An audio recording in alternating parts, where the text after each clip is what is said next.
Nadreen, बड़ा शदीद किस्म का रद्द-ए-अमल है, बड़े आफ्टर शॉक्स हैं डीजी ISPR की प्रेस कॉन्फ्रेंस के, और बहुत सारे लोग सर पकड़ के बैठ गए।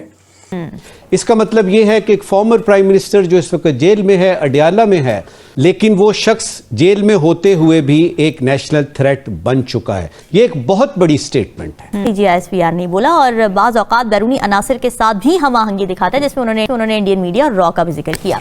वो रियासत के खिलाफ कुछ ऐसे इकदाम कर रहा है या करवा रहा है जिसकी वजह से कि माना गया कि इमरान खान साहब जो हैं वो रियासत के लिए, इस मुल्क के लिए एक शख्स जो है वो थ्रेट बन गया, और it is quite unsettling. Pakistan Tehreek Insaf और इस्टेब्लिशमेंट के दरमियान अब मामलात क्या पॉइंट ऑफ नो रिटर्न की तरफ पहुंच चुके हैं या अब भी गुंजाइश है? नहीं, कोई गुंजाइश नहीं है। मैं समझता हूं कुछ अरसे से पॉइंट ऑफ नो रिटर्न की तरफ चले गए हैं। कल तक तो जो कुछ शक्को शुबात थे, आज की डीजी ISPR की प्रेस कॉन्फ्रेंस के बाद वो सारे दूर हो गए। तो समझ लें कि एक बड़ा क्रॉस लग गया है PTI पे, इमरान खान साहब के ऊपर।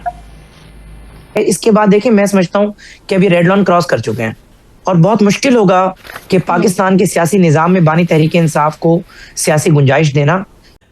हेलो फ्रेंड्स, इस समय पाकिस्तान के अंदर काफ़ी हंगामा मचा हुआ है, क्योंकि इमरान खान वर्सेस पाकिस्तानी इस्टेब्लिशमेंट यानी पाकिस्तानी आर्मी के बीच जो वर्चस्व की लड़ाई है पाकिस्तान में, वो अब इंटेंस हो चुकी है, जिसमें एक दूसरे को बाकायदा गालियाँ तक दी जा रही है। लेकिन साथ ही साथ अब जिस तरह से पाकिस्तानी आर्मी और पाकिस्तानी आर्मी द्वारा कंट्रोल्ड मीडिया जिस तरह से इमरान खान के ख़िलाफ़ जो नरेटिव चला रही है, ठीक वही नरेटिव है जो पाकिस्तानी आर्मी भारत के ख़िलाफ़ नरेटिव इस्तेमाल करती है कि भारत हमारा दुश्मन नंबर 1 है और इसलिए सारे पाकिस्तानी आर्मी को सपोर्ट करें।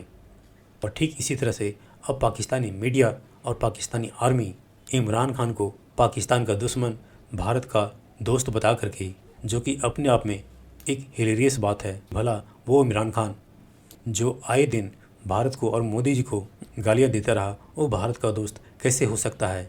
बल्कि हकीकत यूँ कहें कि इमरान खान के ख़िलाफ़ पाकिस्तानी आर्मी का यह प्रोपेगेंडा ठीक वैसा ही है जैसे पाकिस्तानी आर्मी भारत के ख़िलाफ़ प्रोपेगेंडा करती है कि हम भारत से जीत गए हैं, भारत को घुटने पिला दिए हैं और भारत से बचना है तो पाकिस्तानी आर्मी को सपोर्ट करो। तो दोस्तों, आइए देखते हैं पाकिस्तानी मीडिया के इस लेटेस्ट वीडियो को।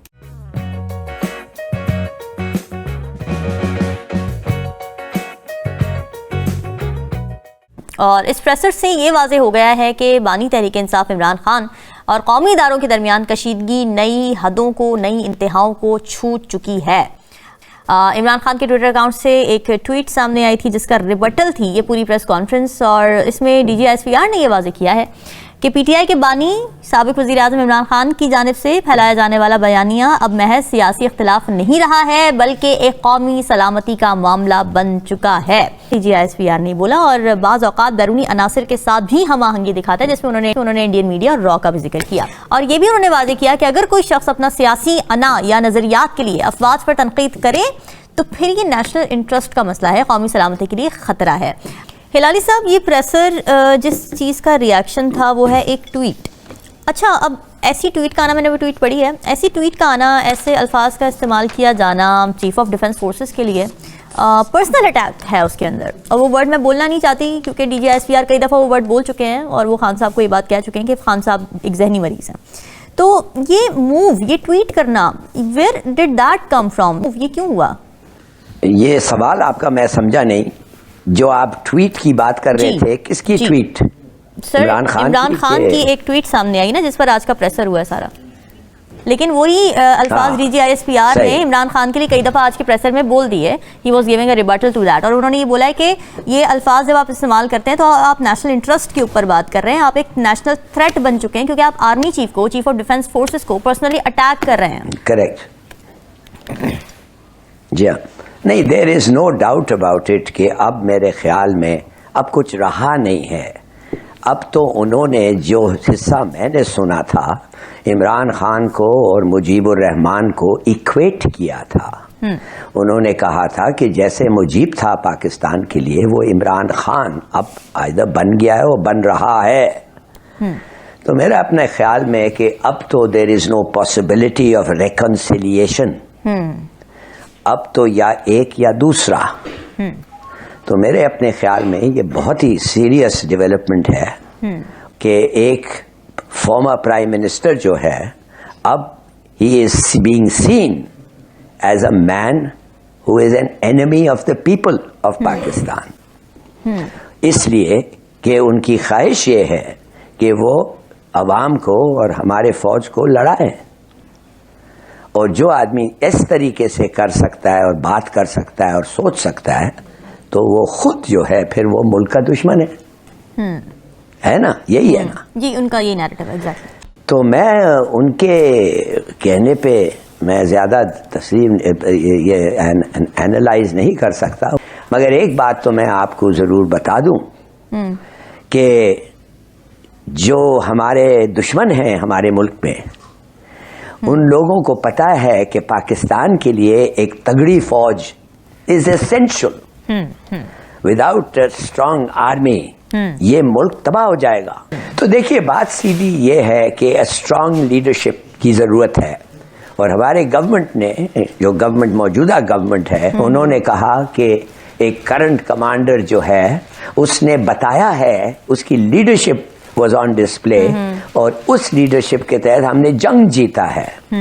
तो अगर हमने हिंदुस्तान को एक जंग में हराया है because of his strong leadership, तो जाहिर है is he not the best man for the job अगले सालों के लिए, जब वॉर तो एक मेरे ख्याल में ऑलमोस्ट सर्टन इनेविटेबल है। तो मेरे ख्याल में fact of the matter is कि गवर्नमेंट खुश है कि उनके पास इस वक्त एक ऐसा आदमी है जो उसने पाकिस्तान को लीड करके लेड अस टू विक्ट्री और बता दिया है सबको।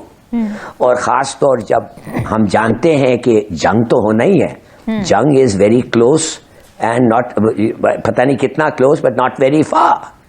तो जाहिर है उसकी जो उनकी जो अपॉइंटमेंट थी, it was almost inevitable. So in these circumstances मेरे ख्याल में मेजर डेवलपमेंट्स होंगे।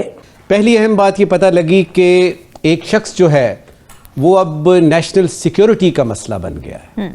उन्होंने थ्रेट का लफ्ज़ इस्तेमाल किया कि एक शख्स नेशनल थ्रेट बन चुका है। इसका क्या मतलब है? इसका मतलब ये है कि एक शख्स ऐसा है पाकिस्तान में, लेकिन वो शख्स जेल में होते हुए भी एक नेशनल थ्रेट बन चुका है। ये एक बहुत बड़ी स्टेटमेंट है। इसका मतलब ये है कि एक फॉर्मर प्राइम मिनिस्टर जो इस वक्त जेल में है, अडियाला में है, वो रियासत के खिलाफ कुछ ऐसे इकदाम कर रहा है या करवा रहा है जिसकी वजह से कि माना गया कि इमरान खान साहब जो हैं वो रियासत के लिए, इस मुल्क के लिए एक शख्स जो है वो थ्रेट बन गया। दूसरा ये कि जो अहम बात उन्होंने की, जो मुझे समझ में आई बात, कि जब उन्होंने वो पूरा दिखाया कि किस तरीके से इंडिया का बयानिया क्या है, तो उन्होंने इंडिया के साथ मुताबिकत उन्होंने बाकायदा तौर पे सबूत के साथ बताया कि ये सारा बयानिया जो बन रहा है ये या तो उनके कोहूट्स हैं, यानी उनके साथ मिलके बन रहा है, कोलूजन है कोई, या फिर ये है कि उनको बताया जाता है कि इस तरह से ये सारा कुछ किया जाए।